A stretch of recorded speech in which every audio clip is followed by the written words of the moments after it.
మాది గోదావరి సినీటోన్ సరికొత్త నిర్మాణ సంస్థ రాజమండ్రి నుంచి ప్రారంభోత్సవం జరిగింది. దానికి నేను అంటే కలపటపు శ్రీ లక్ష్మీప్రసాద్, అలాగే డాక్టర్ కంటి వీరన్ చౌదరి గారు, అలాగే మన లంకపల్లి శ్రీనివాసరావు గారు, మేము ముగ్గురం కూడా నిర్మాతలుగా ఉండటం జరిగింది. మా మొదటి ప్రయత్నం మిక్చర్ పొట్లం. ఇది చాలా తక్కువ సమయంలో ఈ యొక్క కథని మేము యాక్సెప్ట్ చేయడం జరిగింది. ఎందుకంటే మేము కూడా ఈ యొక్క సినిమా నిర్మాణ రంగానికి మేము చాలా కొత్త అయినా కూడా మా దగ్గరికి వచ్చి ఈ యొక్క సినిమా స్టోరీని మా దర్శకులు ఎంవి సతీష్ కుమార్ గారు చెప్పటం, అలాగే ఆ సినిమాకి మాధవపేతి సురేష్ గారితో సంగీతం చేయించుకోవాలనుకోవటం, అలాగే ఈ మధ్యకాలంలో మేము ఆడియో రిలీజ్ చేయడం, ఆ ఆడియో కూడా చాలా చక్కగా మంచి రెస్పాన్స్ రావటం. ఎందుకంటే ప్రతి పాట కూడా, ఎందుకంటే చాలా సినిమాలు 6 పాటలు ఉంటే 2 పాటలు హిట్ అవుతాయి, లేదా 3 పాటలు హిట్ అవుతాయి జనరల్గా. కానీ మాధవపేతి సురేష్ గారు మెలోడీ ఏదైతే ఉందో ఆ మెలోడీ వల్ల ప్రతి పాట ఈరోజు అందరి నోళ్ళలో నాటం, అలాగే దానికి బాలు గారి వాయిస్ తోడవటం, సునీత్ గారు, అలాగే గీతా మాధురి గారు, అలాగే ఉష గారు, సింహ గారు, ఇలా మొత్తం ధనుంజయ్ గారు, వీళ్ళందరూ కూడా అంటే సింగర్స్ అందరూ కూడా దానికి న్యాయం చేయటం, వెరసి ఫైనల్గా ఆ ఆడియో సూపర్ హిట్ అయిందని మాకున్నటువంటి వర్గాల ద్వారా మాకు తెలియటంతో చాలా ఆనందపడుతూ ఈరోజు యొక్క మీడియా సమావేశాన్ని ఏర్పాటు చేయడం జరిగింది. మిక్చర్ పట్టణం అతి త్వరలో విడుదల తెర ముందుకి వచ్చుతున్నది కావున ప్రజలందరూ మరి చూసి ఆనందించడం కోరుతున్నాం. విత్ ఫ్యామిలీతో వచ్చి చూడవలసిన కోరుతున్నాం. నేను ఎంవి సతీష్ కుమార్ అని ఈ మిక్చర్ పట్లం సినిమాకి డైరెక్టర్ని. ముందుగా మా గోదావరి సినీటోన్ మా ముగ్గురు ప్రొడ్యూసర్లకి చాలా థ్యాంక్స్ అండి. ఎందుకంటే ఈ మొదటి ప్రయత్నంలో వాళ్ళ బ్యానర్లో మొదటిసారిగా నాకు అవకాశం ఇచ్చినందుకు నేను చాలా అదృష్టవంతున్నాను. అయితే ఈ సినిమా గురించి, మిక్చర్ పట్లం గురించి ఆల్రెడీ మన ఆడియో బాగా రెస్పాండ్ వస్తుందని చెప్పి పబ్లిక్లో మా ఫ్రెండ్ సర్కిల్ నుంచి బయట నుంచి కూడా మంచి రెస్పాన్స్ వచ్చిందండి. దానికి మెయిన్ అసెట్ మా మాధవపేతి సురేష్ గారండి. పెద్ద ఒక సీనియర్ మోస్ట్ మ్యూజిక్ డైరెక్టర్తో నేను వర్క్ చేయడం, ఈ సినిమాకి మంచి పాటలు రావడం మా సినిమాకి చాలా ప్లస్ పాయింట్ అండి. ఈ అన్నిటిలో కూడా ఈ మా ఆడియోలో సింగర్ సుచిత్ర గారు పాడిన పాట మాత్రం హలో బేబీ అనే పాటకి మంచి రెస్పాన్స్ వస్తుందండి. వెబ్సైట్లో కానీ యూట్యూబ్లో కానీ అన్ని చోట్ల మంచి రెస్పాన్స్ వస్తుందండి. అలాగే దానికి తోడు శ్వేతాబస్ గారి పెర్ఫార్మెన్స్, శ్వేతాబస్కి రీఎంట్రీ సినిమా అవడం వల్ల సింగర్ సుచిత్ర గారు పాడడం వల్ల మంచి హాట్ టాపిక్గా మారిందండి. నిజంగా చెప్పాలంటే ఆ సినిమా దానికి అలా రీజన్కి రావడానికి కారణం మా మాధవపేతి సురేష్ గారు. మంచి మ్యూజిక్ ఈ సినిమా ప్లస్ అవుతుంది. అంటే మంచి పాటలు ఉన్నప్పుడు ప్రతి సినిమా హిట్ అవుతుందని మనం విన్నామండి. కానీ ఈ సందర్భంలో మంచి పాటలు ఉన్న సినిమా ప్రతిదీ కూడా సక్సెస్ అవుతుంది, అలాగే మేము నమ్ముతున్నామండి. నెక్స్ట్ ఫస్ట్ కాపీ ఆల్రెడీ వచ్చిందని ఈ మంత్ ఎండింగ్కి రిలీజ్కి సిద్ధంగా ఉంది. సో ఈ అవకాశం ఇచ్చిన మా ప్రొడ్యూసర్ గారికి మరొకసారి థ్యాంక్స్ చెప్తూ, ఫస్ట్లీ నేను సతీష్ సార్కి అండ్ మై ప్రొడ్యూసర్స్కి చాలా పెద్ద థ్యాంక్స్ చెప్పాలి. ఇది నాకు ఒక మంచి ఆఫర్, అసలు ఒక తెలుగు అమ్మాయిని ఇంట్రడ్యూస్ చేస్తూ నాకు ఒక మంచి ఆఫర్ ఇచ్చారు. Thank you so much sir. And ఇందులో భానుచంద్ర సార్ వాళ్ళ అబ్బాయి Jayant and me are playing the leads, and Shweta Basu Prasad ma'am కూడా ఒక లీడ్ చేశారు, అండ్ భానుచంద్ర సార్ కూడా ఒక స్పెషల్ రోల్ చేశారు. అండ్ చాలా చాలా బాగుంటాయి రోల్స్ అయితే, అండ్ డైలాగ్స్ ఎవ్రీథింగ్ చాలా చాలా బాగా చేశారు. ఇది ఎన్నో వెరైటీ ఆఫ్ క్యారెక్టర్స్, ఎన్నో వెరైటీ ఆఫ్ స్టోరీస్ అన్నీ కలిసి ఉన్న ఒక సూపర్బ్ ఎంటర్టైన్మెంట్ మూవీ అని చెప్పాలి. అండ్ సో ఇంత మంచి మూవీకి చాలా మంచి మ్యూజిక్, మంచి సాంగ్స్ని ఇచ్చారు Madhavapeddi Suresh sir. Really very thankful for that. And చాలా లక్కీగా ఫీల్ అవుతున్నాను. ఇంతమంది పెద్ద ఆర్టిస్టులు, ఇంతమంది పెద్ద టెక్నీషియన్స్, ఇంతమందితో నేను వర్క్ చేయడం చాలా లక్కీగా ఫీల్ అవుతున్నాను. అండ్ సో ఆడియన్స్ కొత్త మూవీ వస్తుంది అంటే కొత్తదనం అనేది ఎక్స్పెక్ట్ చేస్తారు. సో అది మా మూవీలో పక్కాగా ఉంటుంది. అండ్ ఒక 2.5 hours మిమ్మల్ని మీరు మర్చిపోయి చాలా బాగా ఎంజాయ్ చేస్తారు మా మూవీని. I'm very sure about it. మీరు కాసేపు ఒక మంచి మూవీ చూసామని మాత్రం మీరు అనుకుంటారు పక్కాగా.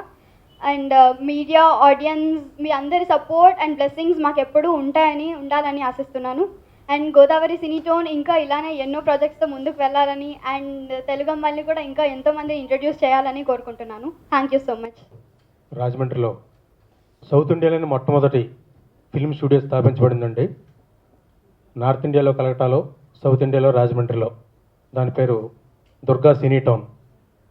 నిడమృతి సూరయ్య గారు అనే ఆయన 1936లోనే రాజమండ్రిలో ఫిల్మ్ స్టూడియో కట్టారు. అద్భుతమైన కళాఖండాలు నిర్మించారు ఆ రోజుల్లోనే. దానికి గుర్తుగా ఆ సినీటోన్ మేము పేరు తీసుకుని గోదావరి నుంచి గోదావరి తీసుకుని మా ఏరియాను సస్యశ్యామలం చేసిన గోదావరి తల్లిని మర్చిపోకుండా గోదావరి సినీటోన్ అనే బ్యానర్ మేము స్థాపించామండి. బేసిక్గా నేను వైద్యుడిని అయినప్పటికీ ఒక 40 ఏళ్ళ నుంచి కృష్ణ భగవాన్ మేమంతా ఫ్రెండ్స్ అండి. బాలు గారు మేమంతా మద్రాసులోను కాకినాడలోను మైమ్స్ చేయడం, నాటకాలు వేయడం మాకు బాగా అలవాటు. ఎప్పటి నుంచో 40 ఏళ్ళుగా నేను సినీ ఇండస్ట్రీని నేను మిస్ అవుతున్నానండి. అంటే చెప్పడం కాదు కానీ యాక్టర్ అవ్వబోయే డాక్టర్ అయిన మనిషిని నేను. సరదాగా ఈ సినిమాలో ఫుల్ లెంగ్త్ రోల్ చేశాను. నా ఇంట్రడక్షన్ పిక్చర్ అయితే మన ఒక మనసు, దాంట్లో పొలిటీషియన్ క్యారెక్టర్ వేశానండి రావు రమేష్ గారితో. ఈ సినిమా నుంచి కొంచెం ఎక్కువ టైము ప్రాక్టీస్కు తగ్గించుకొని ఎక్కువ టైం సినిమాల్లో చేయాలని నా కోరిక. ప్రేక్షకులు మీరు అందరూ అభిమానించడం దీవిస్తే మరిన్ని కామెడీ క్యారెక్టర్లు చేయాలని నా కోరిక అండి. ఈ ముసలివాడిని ఎవరో కొత్తగా తీసుకురారు కదండి సినిమాల్లోకి, అందుకే నేను ప్రొడక్షన్ మొదలుపెట్టాను అనమాట. దానికి సహకరించిన లంకలపల్లి శ్రీనివాస్ గారు, మన కలపటపు శ్రీ లక్ష్మీప్రసాద్ గారు. రాజమండ్రిలో మాకున్న రిసోర్సెస్ అన్నీ ఉపయోగించామండి.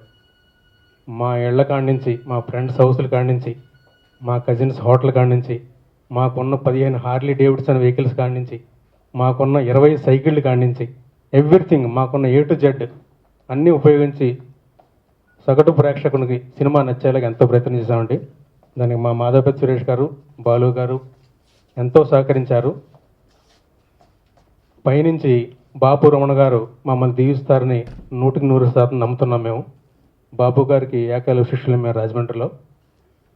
తర్వాత ఈ సినిమాని మేము సగర్వంగా చెప్పిన మాట ఏంటంటే, ఈ చిత్రాన్ని బాపు రమణ గారికి సవినంగా అంకితిస్తున్నామండి. సినిమాల్లో పాటలు రాయడం మానేసి ప్రవచనాలకే ఎక్కువ టైం కేటాయిస్తున్న బ్రహ్మశ్రీ సామవేదం షణ్ముఖ శర్మ గారు మాకు పాట రాసిచ్చారండి. అది మా అదృష్టంగా భావిస్తున్నాను. మీ అందరికీ నచ్చి, మీ అందరూ ప్రమోట్ చేసి, అందరికీ ఈ సినిమా నచ్చితే మరిన్ని మంచి చిత్రాలు చేయాలనే కోరిక మాకు బాపు గారి దీవెనలతో. ముగ్గురు నిర్మాతలు బ్రహ్మ విష్ణు మహేశ్వర్లాగా కంటే వీరణ చౌదరి గారు, లక్ష్మీప్రసాద్ గారు, శ్రీనివాస్ గారు, వాళ్ళు ఒక సినిమా అనుకున్నప్పుడు ముందు డైరెక్టర్ని సంప్రదించి తర్వాత నన్ను ఫోన్ చేసి పిలిపించారు. ఎవరు డైరెక్టర్ అంటే ఇలాగా సతీష్ ఇంతకుముందు ఒక షార్ట్ ఫిలిమ్స్ చిన్న చేసినా కూడా ఫుల్ లెంగ్త్ సినిమా ఇదే ఫస్ట్ సినిమా. నేనేంటంటే మీకు తెలుసు ఎప్పుడో ఒకప్పుడు సినిమాలు చేస్తుంటాను, కానీ సినిమా, టీవీ, ఇటు ఆల్ ఇండియా రేడియో అన్నిట్లో పాలు పంచుకునే మ్యూజిక్ డైరెక్టర్ నేను. బాపు గారు ముఖ్యంగా బాలసుబ్రహ్మణ్యం గారికి చాలా కావాల్సిన మిత్రులు కంటే వీరణ చౌదరి గారు. రాజమండ్రి ఎప్పుడు వాళ్ళు వెళ్ళినా ఆయన కలవకుండా ఉండరు. సో వాళ్ళు ఒక అండర్స్టాండింగ్ ఉండటం అనేది ముఖ్యం. ముగ్గురు నిర్మాతల్లో వాళ్ళ మనసు ఎలా ఉంటుందండి, వాళ్ళ ముగ్గురు ఎవరో ఒకళ్ళు ఏది చెప్తే మిగతా ఇద్దరు మాట్లాడరు. అది వాళ్ళ అండర్స్టాండింగ్. అది ఈ మంచి చిత్రాలను నిర్మిద్దాం, ఒక నాగిరెడ్డి గారు, చక్రపాణి గారి లాగా, ఒక ఏడుది నాగేశ్వరరావు గారి లాగా, ఒక అచ్చిరెడ్డి గారు, ఎస్వి కృష్ణారెడ్డి గారి లాగా కలకాలం గోదావరి ఉన్నంతకాలం మన సినిమాలు చేయాలి అనే తపనతో సినిమాలు తీస్తున్నారు. కానీ దీని మీద కోట్లు మనం సంపాదించేసుకుని ఏ సినిమా పడితే ఆ సినిమా తీద్దాం అనే దృష్టిలో మాత్రం వాళ్ళు రానేలేదు. అంతవరకు ఐఎమ్ వెరీ మచ్ షూర్. అలాగే సతీష్ కూడా మొట్టమొదటి సినిమా మిక్చర్ పొట్లం. జనగా ఏంటంటే ఇప్పుడు ఈ రోజుల్లో ఎవరు వచ్చినా కూడా వస్తే జంజాల్లాగా రావాలి, లేకపోతే విశ్వనాథ్ గారు, బాపు గారులా రావాలి, లేదంటే ఒక కమర్షియల్ మూవీగా రావాలి. ఇది అన్ని షేడ్స్ ఉన్న మిక్చర్ పొట్లం పేరు పెట్టడానికి కారణం అదే. మిక్చర్ పొట్లం షడ్రుచులు ఉంటాయి. సో మా పాటలు కూడా షడ్రుచులు ఉంటాయి, 6 రకాల పాటలు ఉంటాయి. సో దానికి సతీష్ ఎంచుకున్న కథ చాలా బ్రహ్మాండంగా ఉంది. ఫస్ట్ హాఫ్ అంతా జంజాల్లాగా ఉండొచ్చు, సెకండ్ హాఫ్ ఒక కోటి రామకృష్ణ గారు, ఒక రాఘవేంద్రరావు ఆ టైప్లో ఉంటుంది. సో రకరకాలుగా మలుపులు తిరిగే కథ ఎంచుకున్నాడు తనకు ఒక మంచి యూనిట్ పెట్టుకున్నాడు. కళ్యాణ్ సమీ అన్న ఆయన దీనికి కెమెరా అద్భుతంగా చిత్రీకరించారు. తర్వాత ఏమో మాటలు చిరంజీవి గారు చాలా బాగా రాశారు. తర్వాత ఎడిటర్ వర్మ గారు, మంచి ఎడిటర్ అనేది చాలా ఇంపార్టెంట్ ఒక సినిమాకి, మీకు తెలుసు 24 క్రాఫ్ట్స్లో చాలా ఇంపార్టెంట్ వర్మ గారు. అలాగే సంగీతం బాగా వచ్చిందనడానికి కారణం అది నేను ఒక్కడనే కాదు, సంగీతానికి ఇంటి పేరు సాహిత్యం. వెన్నెల గంటి గారు 2 పాటలు అద్భుతంగా రాశారు. బృందావనం, శ్రీకృష్ణార్జున విజయం, మాతో పెట్టుకోకు, ఇలా ఎన్నో సినిమాలకు నాకు మంచి మంచి సాంగ్స్ ఇచ్చాడు ఆయన. మంచి మంచి సాంగ్స్ అంటే హిట్ సాంగ్స్ ఇచ్చారు. దీంట్లో కూడా 2 విభిన్నమైన పాటలు ఆయన రాశారు. ఆ ఒక పాట సునీత, ఎస్పి బాలసుబ్రహ్మణ్యం గారు పాడారు. బాలసుబ్రహ్మణ్యం గారి గమ్మత్ ఏంటంటే ఇటీవలే 2016 డిసెంబర్ 15కి గాయకుడిగా సినిమా రంగ ప్రవేశం చేసి 50 సంవత్సరాలు పూర్తయ్యాయి. ఆ సందర్భంలో 3వ తరంలో ఆయన పాడాడు. మొదటి తరంలో మాస్టర్ వేణుగారు, 2వ తరం వాళ్ళ అబ్బాయి భానుచందర్, వాళ్ళ అబ్బాయి జయంత్. సో జయంత్కి ఒక డ్యూయట్ పాడాడు ఆయన. బాలసుబ్రహ్మణ్యం గారి జీవితంలో కొన్ని డిఫరెంట్ సాంగ్స్ పాడించింది బహుశా నేను ఒక్కడనే. భైరవ ద్వీపంలో శ్రీతుంబురు నారదాదామృతం అవచ్చు, ఫుల్ లెంగ్త్గా ఆడగొంతులో పెట్టి మేడం అనే సినిమా రాజేంద్ర ప్రసాద్ గారు పాడించిన ఒక ఎత్తు. అలాగే ఈ సినిమాల్లో ప్రయోగం ఏంటంటే 24 ఏళ్ల కుర్ర హీరోకి బాలుగారు పాడటం ఏంటని కూడా అడిగిన వాళ్ళు ఉన్నారు. కాదు, ఆయన ఎవరికైనా పాడగలడు. ఎన్టీ రామారావు గారు పాడగలరు, మాడా వెంకటేశ్వర గారు కూడా పాడగలడు. ఆయనకున్న అంటే ఆయనతో ఎందుకు సాన్నిహిత్యం ఉన్న నాకు తెలుసు కాబట్టి. అలాగే ఇప్పుడు వస్తున్న యంగ్స్టర్స్లో మంచి సింగర్స్ మనకు ఉన్నారు, అవి మీ అందరికీ తెలుసు. ఉషా, ఆమె ఎన్నో సినిమాల్లో, ఆర్పి పట్నాయక్ సినిమాల్లో పాడింది. ఇటీవల ఆమె అమెరికా నుంచి వచ్చి స్థిరపడిన తర్వాత ఫస్ట్ పాట పాడింది మాకే. దాంట్లో సింహ, హరికుంట అనే కుర్రాన్ని దీంట్లో మేము పరిచయం చేసాం.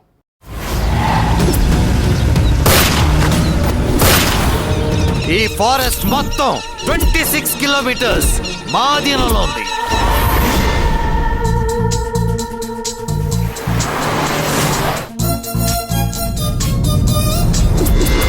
నిన్ను నమ్ముకుని లేచిపోదామని వచ్చాను చూడు, తూర్పుకు తిరిగి దండం పెట్టుకుంటూ ఉండాలా? ఏం చేస్తున్నారండి? లేచిపోతున్నామండి. పంతులు గారు కొంచెం అడ్జస్ట్ అవ్వండి.